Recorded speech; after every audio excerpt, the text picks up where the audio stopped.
When I was younger, my dad said that in my teen years, I would try to figure out who I am. In my 20s, I would figure out what I like to do, and I should therefore try out a variety of jobs, interests, etc. In my 30s, he said I'd start to narrow the focus of how God has gifted me.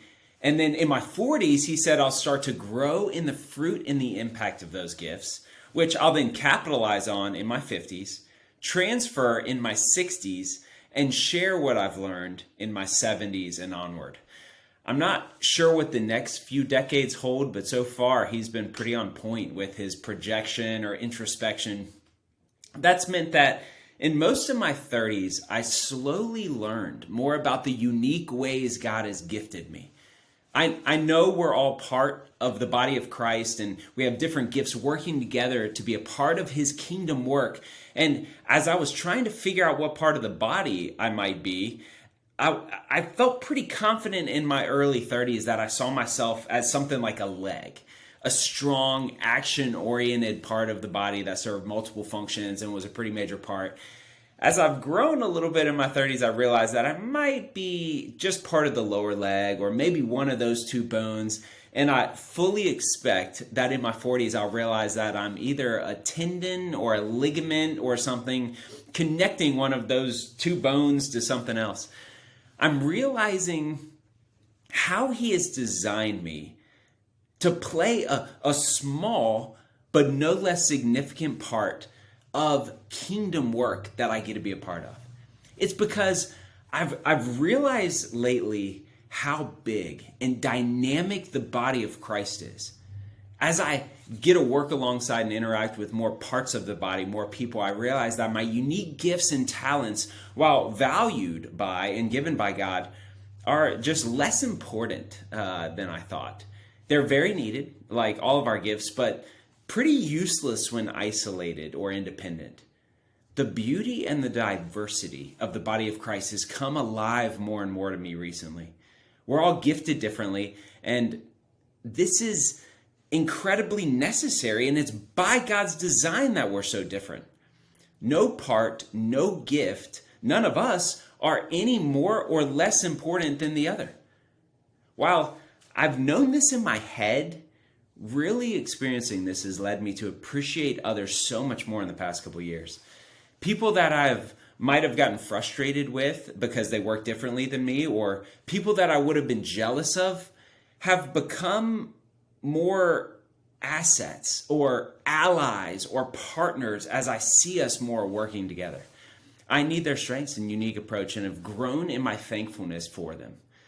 This appreciation of the gifts of others and increased understanding of my unique design has done a couple things. It's helping me feel less shame and regret for the things that I'm not good at. It's also helped me appreciate strengths-based leadership, where we celebrate and lean into our unique designs and spend less time critiquing and working on areas of natural weakness. As I grow in understanding how I'm gifted and how I'm not gifted, it's become so much easier to delegate areas of leadership that come more naturally to others. This has freed me up to focus more on what I'm gifted to do, what I'm passionate about, and what God's put in me. This doesn't mean I don't seek wisdom, growth, and maturity in my weaknesses, but it does mean that I spend less time trying to do everything myself and instead press into the areas I can do my best, trusting other people to do what they do best too. So there's been two things that have helped me in gaining clarity and insight about how God's uniquely made me. The first is insight from those around me. With objectivity, good bosses, colleagues, and mentors have spoken into what they see as my unique design and gifts. They can see me with so much greater clarity regarding how God's made me because they've got the gift of objectivity, and I've really appreciated and valued their insight. The second area I've grown in my understanding is through testing. Enneagram, Strength Finders, Myers-Briggs, Working Genius, Judgment Index, and others have given me glimpses of insight into my unique fit as part of the body. In this next decade, as I've turned the corner into my 40s, I want to continue to grow in my appreciation, my deep, authentic appreciation of others' gifts and strengths. I want to be more predisposed to seeing the beauty and wonder in how God has designed his sons and daughters in his imago Dei, in his image. And he reflects himself in the uniqueness and gifts he's put into all of us. And I want to be quick to empower the people I work with, come across with, about their gifts and to use their gifts. I want to be watching for gifts that I am more quick to call out and affirm in others.